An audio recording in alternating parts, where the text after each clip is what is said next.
ప్రభు అని వేస్తుంటున్నాడు యోహానుతో, యోహాను ఇదిగో త్వరగా వచ్చుచున్నాను, నీవు ఈ మాటలు రాయి. ఈయన పరలోకములో దేవుని అంతఃపురములో దేవుని పాదాల మీద పడి ఆయన దర్శనం చూస్తూ ఆయన మాటలు వింటూ ఆయన చెప్పిన మాటను తూచా తప్పకుండా చక్కగా రాస్తూ ఉన్నాడు. ఎందుకంటే మనలను సిద్ధపరచడం కొరకు. దేవుని స్తోత్రం చెప్పండి. హల్లెలూయా, హల్లెలూయా. దేవుని బిడ్డలారా, నీ జీవితంలో కోల్పోయినవన్నిటిని మర్చిపో, కోల్పోయినన్నిటిని మర్చిపో. ఎప్పటికైనా ఈ వాక్యం చేత సిద్ధపరచుకో. యేసయ్య వస్తున్నాడంట. అరే నా ఊరిలో వస్తున్నాడు, రావట్లేదు అనుకో, ఫోన్ చేయి. అదే ఒక 15 సంవత్సరానికి వెళ్తే ఫోన్ ఉండయా? ధనవంతుల ఇంట్లో ఒక ల్యాండ్ లైన్ ఉండేది. వాళ్ళు మన ఇంట్లోకి రానిస్తారా? రానిరు. వాళ్ళు మాట్లాడి చెబుతున్నామ్మా, సుబ్బారావు మీ అమ్మాయి వచ్చింది, ఏం చెప్పమంటావు? ఆ అమ్మగారు ఇది చెప్పండి, మీ నాన్నకి చెప్పాడు ఇల్లు అంటుకొని వాళ్ళ ఫోను లేదు. ఆ బ్రతుకు మనకి లేదు. కానీ దేవుడు ఏం చేశాడంటే ఆయన ప్రేమను మన ఏళ్ళకు ఊర్పరిచి మనల్ని కూడా మన స్థితిగతులను మార్చి మనకి ఒక ఉన్నతమైన స్థానంలో కలగజేశాడు. దేవునికి మహిమ కలుగును గాక. హల్లెలూయా. భూమి మీద శరీర సంబంధంగా మనము బ్రతుకుటకు ఎన్నెన్నో ప్రయత్నాలు చేస్తూ ఎక్కడ తగ్గిపోకుండా, ఎక్కడ కురిగిపోకుండా మనం ఏం చేస్తుంటే ప్రెస్టేజ్కి పోయి 100 రూపాయలు అవసరమైతే 100 వడ్డీ తెచ్చి బ్రతకడానికి నేర్చుకున్నారు మనుషులు. లేదు అక్కడ నువ్వు 100 రూపాయలు చీర కట్టేవా, నేను 100 కడతానే, నేను ఎందుకు తగ్గాలి?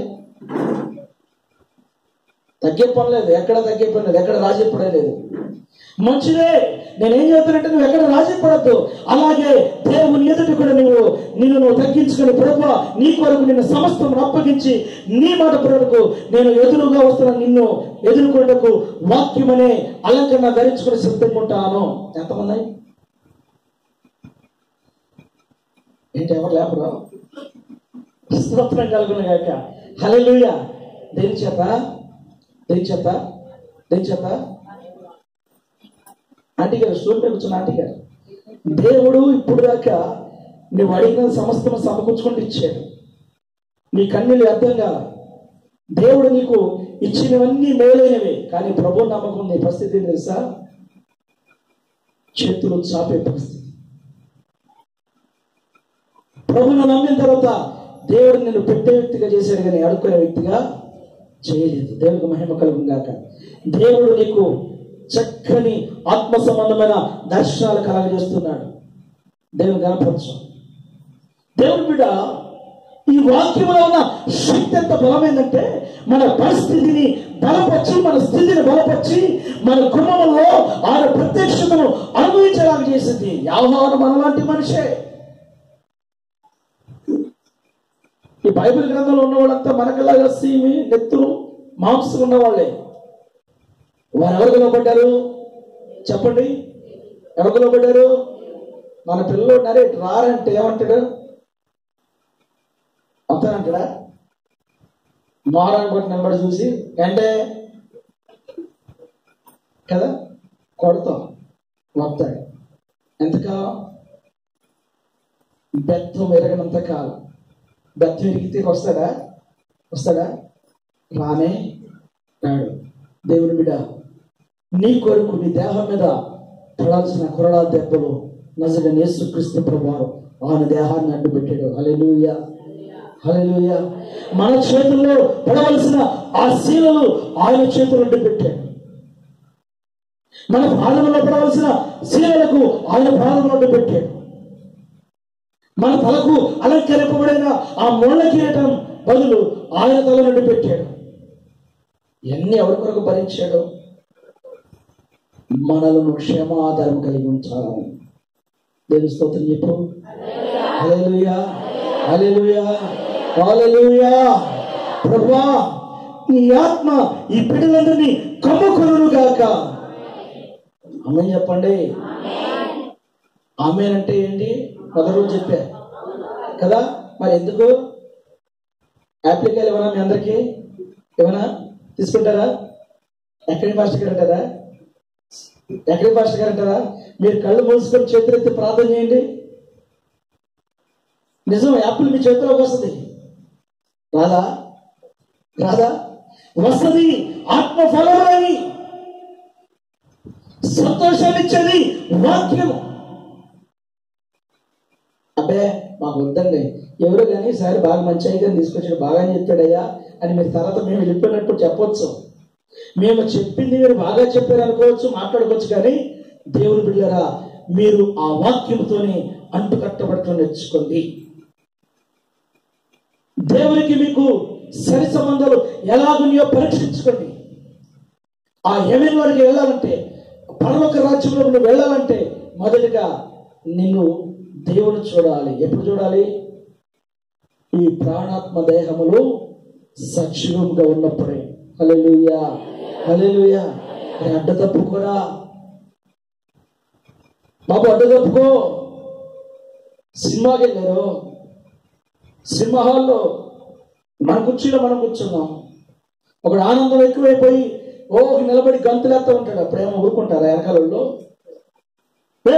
మనిషి మన కూర్చా అంటలేదు. ఆడికి వినపడదియా? నువ్వు దున్నపోతాను వినపడు, పందన్న వినపడు, కుక్క అన్న వినపడు. ఎందుకని చెప్పండి? నా అభిమాన హీరో, ఇల్లు జీరో, ఒళ్ళు జీరో, పిల్లలకి కాననే కొండలు ఏకల మోత. ఇది మాత్రం సినిమా హాల్లో పల్లకిల మోత. భార్యను పోషించలేడు, బిడ్డలను పోషించలేడు, తల్లిదండ్రులకి ఇంత ముద్ద పెట్టలేడు. కానీ ఎవరి కొరకు ఖర్చు పెడతాడు? వాడు నీ డబ్బుల చేత అందరములో తిరుగుతున్నాడు. కానీ నీకు అర్థమవుతుందా? అపవాది మన ఆస్తులు దోచుకుంటుంది. అర్థమవుతుందా?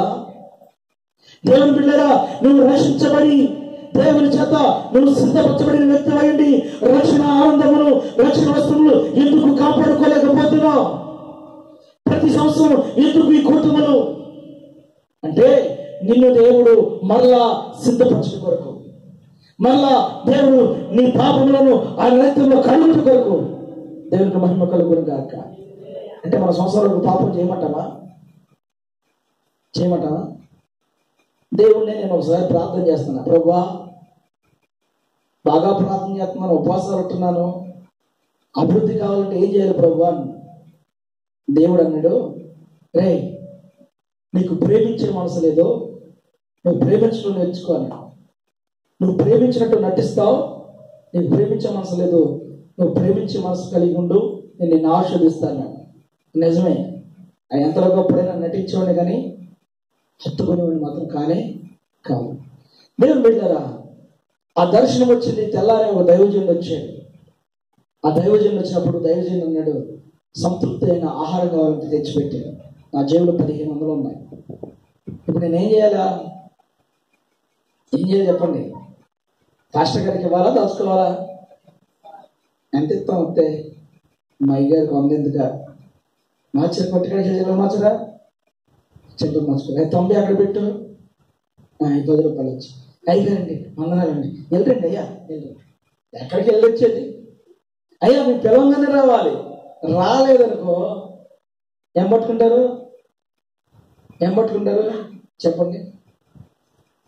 ఏదైనా పట్టుకుంటారు, ఏదైనా అర్థం కదా. ఇప్పుడు దేవుడు నన్ను పట్టుకున్నాడు. నేను అభివృద్ధి కావాలంటే ప్రేమించాలి. ఇప్పుడు ప్రేమను పంచాలి. పాస్టర్ గారు వెళ్ళేటప్పుడు ప్రాణం రావట్ల బయటికి జాగ్రత్తగా దాచుకున్నా. మరి బ్రతకాలిగా, నేను భార్య పిల్లడు బ్రతకాలిగా. అయితే ప్రభు అన్నాడు, నీ దగ్గర ఉన్న మొత్తం ఇచ్చేయి. సరే, ఎట్టకుండా మనసు కష్టంగానే బయటికి తీసి ఇచ్చి ప్రార్థన చేయించుకున్నాం. రూపాయి మొత్తం ఇచ్చేసి ప్రార్థన చేసాడు, దీవించి వెళ్ళిపోయాడు. దేవుని బిడ్డలు ఎట్లాగే ఎక్కడో ఒక చోట వాక్యం చెప్పడానికి వెళ్తే ఆమె వాక్యం విని ఫోన్ చేసి వేరే పాస్టర్ గారికి నా ఫోన్ నెంబర్ తీసుకొని ఫోన్ చేసి, పాస్టర్ గారు ఎక్కడున్నాయి అంటే నేను ఇంటికాడ ఉన్నాను, ఒకసారి పలానా చోటకి రాగలుగుతారా అంటే వెళ్తే 15,000 రూపాయలు కానుక ఇచ్చింది. దేవునికి మహిమ కలుగును గాక. హల్లెలూయా, హల్లెలూయా. నేను ఎవరిని ప్రేమించాను? భార్యనా, బిడ్డలనా, నలుగురున్న ధనాన్నా కాదు. దేవుడిచ్చిన వాగ్దానాన్ని ప్రేమించాను. దేవుడు నన్ను ఆశీర్వదించడం ప్రారంభించాడు. వాగ్దానాలను ప్రేమించండి, దేవుని వాక్యాన్ని ప్రేమించండి, సేవకుని ప్రేమించండి, సంఘంలో ఒకరినొకరు ప్రేమించుకోండి. అమ్మో, ప్రేమ అంటే మళ్ళీ ఇంకో ప్రేమ చేయలేదు, అది కాదు. ఆత్మ సంబంధమైన ప్రేమ. ఆ ప్రేమ తలగల మొదలు కొట్టింది, ఆ ప్రేమ కోట్లు ఎక్కిస్తుంది. కానీ క్రీస్తు ప్రేమ కోట్లు దింపించింది, క్రీస్తు ప్రేమ గాయాలను కట్టింది. ఆ ప్రేమ దేవుడు, అది కాదు క్రీస్తు ప్రేమ. హల్లెలూయా. 15,000 ఇచ్చి నాకేమర్థం కదా అంటే, నేను ప్రభుతో కలిగిన ఒప్పందం ఏం చేసింది? ఉన్నతమైన స్థితిలోకి తీసుకుని వెళ్ళింది. హల్లెలూయా. ఈరోజు ప్రభు నన్ను ఉన్నతమైన స్థితిలో ఉంచాడు, కింద నుంచి పైకి తీసుకొచ్చాడు. దేవుడు బిడ్డలారా, ఆయన ఏమై ఉన్నాడు? చెప్పండి. ఇదిగో త్వరగా వచ్చుచున్నాను. ఎక్కడికి? అమ్మాయి నీళ్లు పెట్టు అంటాడు, అంటలేదు. పెట్టినాకంటాడు, అమ్మాయి నేను స్నానం చేయడం అయిపోయింది, నేను త్వరగా వస్తున్నాను. ఏం సిద్ధపరచాలి నువ్వు? ఏం సిద్ధపరచాలి చెప్పండి? ఏం సిద్ధపరచాలి? పేటేసి పీట దగ్గర ప్లేట్ పెట్టి, యజమాని దగ్గర కుండలు పెట్టి, అన్నం పెట్టి, కూర్చొని యజమానితో మాట్లాడుతూ చక్కగా ఒక ముద్ద పెట్టాం. కానీ ఈ రోజు అట్లా చేసేవాడు ఉన్నారా? అమ్మాయి ఆకలి పెట్టుకో, కాదమ్ము పెట్టుకు తిను, మానే కూరన్నా కర్రీ పాయింట్కి వెళ్ళి తెచ్చుకో. మరి ఇక్కడ లేవలే కర్రీ పాయింట్లు, సిటీలో అంతా అదే సోకు. ఆ ప్రేమలు ఏమైపోతున్నాయి? ఈనాటి క్రైస్తవులతో సహా ఆ ప్రేమలు ఏమైపోతున్నాయి? ఎవరు గమనైపోతున్నాయి? అపవాదైన సాతానుకు మన ప్రేమను అమ్మవేసుకున్నాం. మన ప్రేమను కూడా లాగేసుకొని, మన ప్రేమ మీద అధికారం కలిగి ఆడు టెస్టేసి కూర్చున్నాడు. కాబట్టి కుటుంబాల్లో ఐక్యత లేదు. యోహానుని చంపాలని ప్రయత్నం చేశారు. గంగాళంలో నూనె కాసి, ఆ నూనెలో ఆయన ముంచి లేపిన, మసలు కాసే నూనెలో ముంచి లేపిన ఆయన సావకపోతే కోపం వచ్చి పద్మస్ దీవుల్లో పారేశారు. అక్కడ కూడా చనిపోయినా ఎందుకు చనిపోలేదు? దేవుడు జరగబోయేదాన్ని యోహానుతో రాయించడం కొరకు దేవుడు బ్రతికించాడు. హల్లెలూయా, హల్లెలూయా. ఈ మరణ ఘోర పరిస్థితిలో నేను నన్ను ఎందుకు బ్రతికిస్తున్నాడు తెలుసా? దేవుని రాజ్యములో, ఆ జీవ గ్రంథములో నీ పేరు లెక్కించబడుట కొరకే. ఊరికి నువ్వు బ్రతికలేవు, కాలక్షేపం చేయడానికి బ్రతికలేవు, నీ బిడ్డలు చూసి మురిసిపోవడానికి బ్రతికలేవు, నీ ఆస్తిని చూసి గర్వించడానికి బ్రతికలేవు. నీవు జీవ గ్రంథంలో నీ పేరును లెక్కించడం కొరకే ఆయన నిన్ను నన్ను బ్రతికించాడు. దేవుడికి మహిమ కలుగును గాక. ఎందుకు బ్రతికించాడు? తల్లి, మీకు కొన్ని వ్యాధులు ఉన్నాయి. దేవుని సన్నిధిలో నిట్టూర్పులు విడిచి ప్రార్థించి, దేవుడు నీ కుటుంబం మీద ఆయన అభిషేకాన్ని వేరుకునైపోతున్నాడు. తప్పకుండా మొదటి రోజు నుంచి ప్రభు చెప్పమన్నాడు. నాకు భయం వేసి చెప్పట్లా. మొదటి రోజు నుంచి ఈ స్థలంలోకి వచ్చినాక దేవుడు మిమ్మల్ని చూపించి చెప్పు అంటున్నాడు.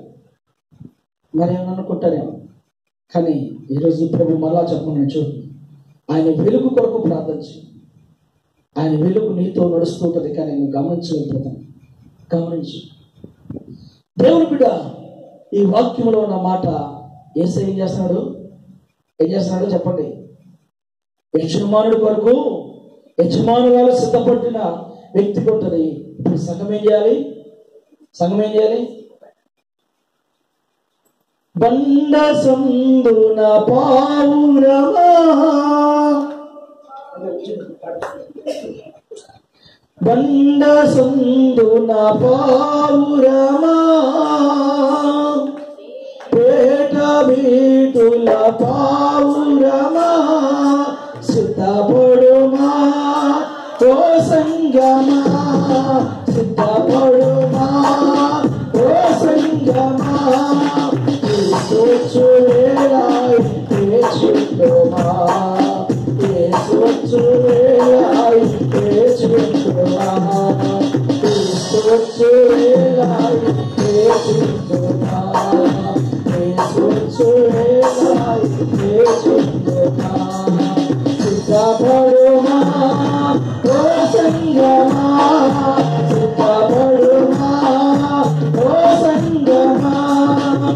దండ సందున పావులమా పేట వీరుల పావులమా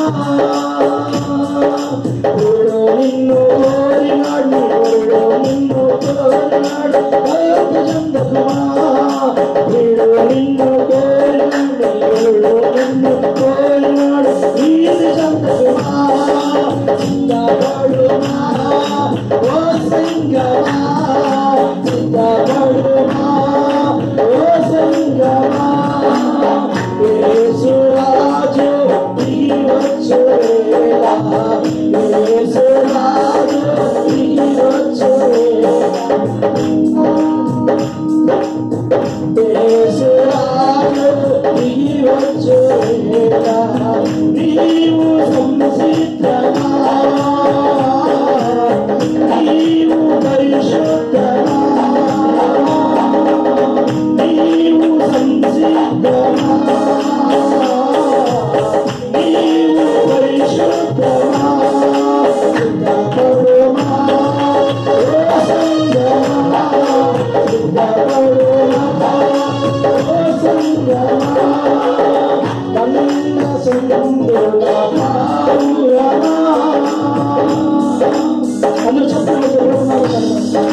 Bye.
చూచుచున్నవి, ద్రాక్ష చెట్టు పూత పట్టి వాసనిచ్చుచున్నవి, చలికాలమే గడిచెనమ్మా, ఇన్నేళ్ళ నీకింకరున్నా,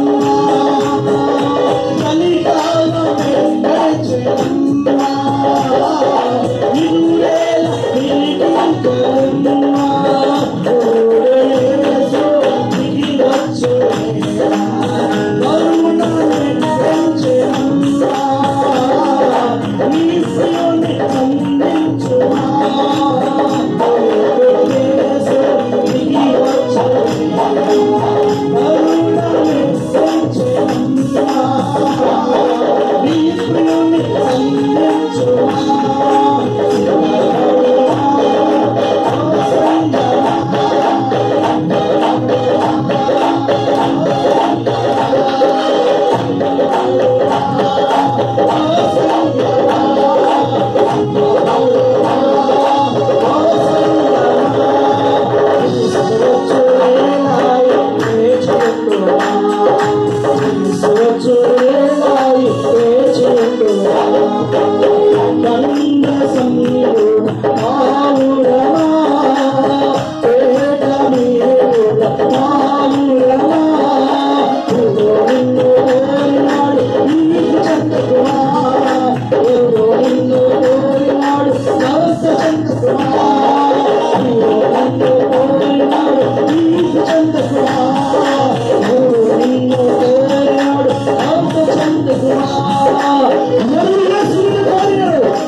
మన మధ్యలోకి వచ్చుతున్నాడు. మనం ఏదో ఆషామాషిగా అలవాటులాగా నామకార్థంగా ఏదో గుళ్ళకెళ్ళి మూల కూర్చొని ఏడుద్దాం, నా బాధలు ఇంతే, నా తెప్పులు ఇంతే, ఇక ఇతను మారడు, ఈయన మారరు, మారనని అంటే అధికారం నీకు ఎవరిచ్చారు? మారు అనే ముద్ర నువ్వు ఎందుకేస్తున్నావు? నీలో మార్పు చెందిన వ్యక్తి బయటకు రావాలి. క్రైస్తవంలో కనబడాల్సింది ఏంటంటే క్రియలు, విశ్వాసం. క్రియలేని విశ్వాసం మృతం. అపొస్తలులు హతసాక్షులుగా సిద్ధమైపోయారు. అపొస్తలులు వారు ప్రాణములు లెక్క చేయలేదు. ఏదో యేసు ప్రభు నమ్మంటే ఒక ఎకరం లేకపోతే ఎకరం వచ్చిందని, ఇల్లు లేకపోతే ఇల్లు వచ్చిందని, బిడ్డ లేకపోతే బిడ్డలు పుట్టారని, మేలు లేకపోతే మేలు జరిగిందని ఇందుకు కాదు యేసును నమ్మేది. ఎందుకు నమ్మాలి? ఆయనతో కూర్చున్నటకు. హల్లెలూయా, హల్లెలూయా. ఆయన పిల్లలకి ఏది కావాలో తెలియదా? భౌతికంగా మన పిల్లల కోసమే మనమెంత ఆతృత ఆరాటపడుతుంటే ఆయన పిల్లలకు ఏమి కావాలో ఆయనకు తెలిసి ఆయన పిల్లల కొరకు ఏం చేశాడంటే సిలువ త్యాగం చేశాడు. దేవునికి స్తోత్రం చెప్పండి. హల్లెలూయా, హల్లెలూయా. నిన్ను నన్ను రక్షించడం వరకు ఆయన సింహాసనాన్ని విడిచిపెట్టి, తండ్రి స్థానాన్ని విడిచిపెట్టి కుమారుడిగా భూలోకానికి దిగి వచ్చి వెనుక తేబడిన గొర్రె పిల్లవలే మౌనమైపోయాడు. హల్లెలూయా. ఏమైపోయాడు? మౌనం అయిపోయాడండి. మన కొరకు మౌనైన యేసును మనం అంగీకరించు. మనం మౌనం అవుతున్నామా? మనం మౌనం అవుతున్నామా? మార్పు లేని క్రైస్తత్వం ఎంత? మనమే ప్రార్థన చేయటం మార్పు రాకపోతే, అందరిలాగా థియేటర్కి వెళ్ళు, అందరిలాగా సినిమాలు, అందరిలాగా అన్ని అనుభవించు. ఎందుకు? మౌనం లేని భక్తి ఎందుకండి? ఆయన త్వరగా వస్తున్నాడు, ఆయనకి ఏ సమాధానం చెప్తాం? అయ్యా ఇంకా నేను సిద్ధపడలేదు, రేపు పొద్దున అంటే ఆగుతాడా? ఆగుతున్నాడంటే నీలో సిద్ధపడటం లేదని దేవుని స్తోత్రం చేద్దామా? హల్లెలూయా, హల్లెలూయా. ఆయన నిన్ను బ్రతికించాడంటే ఇంకా నీకు సిద్ధపాటు. ఈ కొడుకు లేని కొరకు ఈ ముందుకు వచ్చిన ఈ కొడుకులు ఎందుకు వచ్చినాయి చెప్పండి? ఇంకా సమయం ఉందంట అసలు ఈ కొడుకులు పెడతాకి, కానీ ముందుకు ఎందుకు వచ్చినాయి? మీకు రక్షణ వస్త్రములు కలగచేయటకే. హల్లెలూయా, హల్లెలూయా. ఊరికనే రాలా. లేదా ఐగర్ సిక్స్ ప్యాక్ నుంచి డబ్బులు ఏమైనా తెచ్చాడు కొన్నారేంటి? ఐగర్ తెచ్చేవాళ్ళమ్మా డబ్బులు ఏమైనా తెచ్చే సిక్స్ ప్యాక్ నుంచి స్తోత్రంగా తెచ్చాడు. వాళ్ళ డాడీ దగ్గర చాలా ధనం ఉంది. మా డాడీ దగ్గర చాలా ధనం ఉంది. మన డాడీ దగ్గర చాలా చాలా ధనం ఉంది. హల్లెలూయా. భార్య భర్త ఇద్దరు రక్షణ పొందారంట. పొంది మాట్లాడుతున్నావా, ఏమండో నువ్వు చచ్చిపోతే వెళ్తా పొలువు పార సంచి తీసుకుని వెళ్ళిపో, ఎక్కడికి పరలోకం వెళ్తావు కాబట్టి. ఆయన ఏమన్నాడు అక్కడ, బంగారు వీధులు ఉన్నాయి అన్నాడు కాబట్టి కొద్ది బంగారం సంచి నిండా తోమి పక్కింటి అత్తగా మర్చిపోయి తిన్నగా చూడు, నిబ్బరంగా చూడు, మన ఇంట్లోనే ఆ మూట ఎత్తి నేను అప్పులు తీర్చేస్తా. సరే నేను చచ్చిపోతే నేను కూడా చేస్తాను అంటాను. సరే అనుకున్నారు. భర్త వెళ్ళిపోయాడు ముందే. దేవదూతలు తీసుకుని వెళ్తామని అంటాను. ఈయన అడుగుతున్నాను చదువుతామని, మీరు ఎప్పుడు నిద్రపోతారు?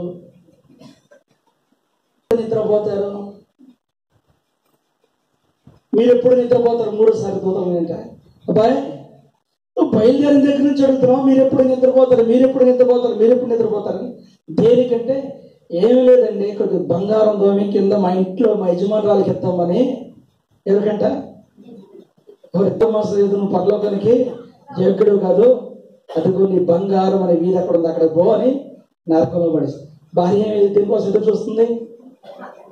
దేనికోసం చెప్పండి? మన భవిష్యత్తులో ఆత్మ సంబంధమైన జీవితం వెలిగించబడకపోతే ఆత్మ సంబంధమైన ఆశీర్వాదాలు ఎప్పటికీ రావు, పొందలేము. రావాలంటే పొందాలంటే మనం ఎవరిని ఎదురు చూడాలి చెప్పండి? వాక్యమును కలిగిన క్రీస్తుని ఎదుర్కోవాలి. దేవుని స్తోత్రం కలుగును గాక. హల్లెలూయా. జీవితము నా యొద్ద ఉన్నది. ఏముందంట? ఏముంది? వాని క్రియ చొప్పున ప్రతి వారికి ఇచ్చుటకు నేను సిద్ధపరిచిన. ఏం పెట్టాడు? సిద్ధపరిచిన దగ్గర చెప్పండి, ఏం పెట్టాడు? కాదు, అక్కడ ఏదో పెట్టాడు బాక్స్ లాగా. ఏం పెట్టాడు మాస్టర్ గారు? వాగ్దత్ గారు ఏం పెట్టాడు అక్కడ? చెప్పండి, అక్కడ ఏముంది? ఏమీ లేదా? చెప్పండి, మీ బైబిల్ లేదా? బ్రాకెట్ పెట్టాడు. సిద్ధపరిచిన జీతము ఎవరి దగ్గర ఉంది? కూలికి వెళ్ళిన తర్వాత మీ కూలి ఎవరి దగ్గర ఉంటుంది? ఎవరి దగ్గర ఉంటుంది? నాకు ఎవరి దగ్గర ఉంటుంది? మేస్త్రి దగ్గర ఉంటుంది. మేస్త్రి 10 రోజులు నమ్మకంగానే 11వ రోజు ఎత్తుతా. యజమాని ఇచ్చిన ఏముంటది? అమ్మ ఈ లేదమ్మా, నేను ఇళ్ళతో ఉండండి, ఈలోపు అయిపోతాయి, ఖర్చు అయిపోతాయి. ఇక మనం 1 రోజు చూస్తాం, 2 రోజు చూస్తాం, 3వ రోజు ఎక్కడికి వెళ్తాం? చిన్నగా యజమాని ఇంటికి వెళ్తాం. ఏమండి బాబు గారు, మరి మా మేస్త్రికి కూడా పిచ్చోళ్ళ ఉన్నారు, ఆ రోజు చేసాక ఇక అక్కడే మొదలు పెడతాం. ఏంటిది కదా? దుమ్మెత్తుతామో ఇంకేదెత్తుతామో ఏదెత్తు అక్కడే మొదలు పెట్టుకుంటూ వస్తాం కదా. ఇంటికి వచ్చిన తడికి లాగితే తడుపులు డబ్బులు ఎత్తియా, తలుపులు బాగుపడితే తలుపులు డబ్బులు ఎత్తియా. అంత తెలిసిందిగా సోకంతా ఇంకెందుకు సిగ్గని ఏం చేస్తారు చేసుకోండి అంటది కదా. అంటది లేదు. ఈ లోక సంబంధమైన జీతం కొరకు నువ్వు ఎంత పోకలాడుతుంటే పర సంబంధమైన జీతం కొరకు ఎంత పోకలాడాలి. ఆ ప్రాకులాట ఒకటే, సిద్ధపాటు. దేవునికి స్తోత్రం కలుగుగాక. సిద్ధపాటు ఎలా వస్తుంది? దిద్దుబాటు ద్వారా వస్తుంది. దిద్దుబాటు ద్వారా ఏమొస్తుంది? రక్షణ వస్త్రములు వస్తాయి. దేవునికి మహిమ కలుగుగాక. హల్లెలూయా, హల్లెలూయా, హల్లెలూయా. ఏమొస్తుంది? సిద్ధపాటు ద్వారా దిద్దుబాటు ద్వారా రక్షణ వస్తారు. త్వరగా ముగించుకుని చూడండి, 14 చదవండి. జీవ వృక్షములకు హక్కు గలవారై గుమ్మముల గుండా ఆ పట్టణంలోనికి ప్రవేశించినట్లు తమ వస్త్రములు ఉదుక్కొని వారు ధన్యులు. ఎవరంట? ఎక్కడికి వెళ్తాకి? జీవ వృక్షములకు హక్కు గలవారై. జీవ వృక్షం ఎక్కడుంది? మొట్టమొదటిగా ఏదైనా వనములో ఉంది. మంచి చెడు తెలివినిచ్చు వృక్షము జీవ వృక్షము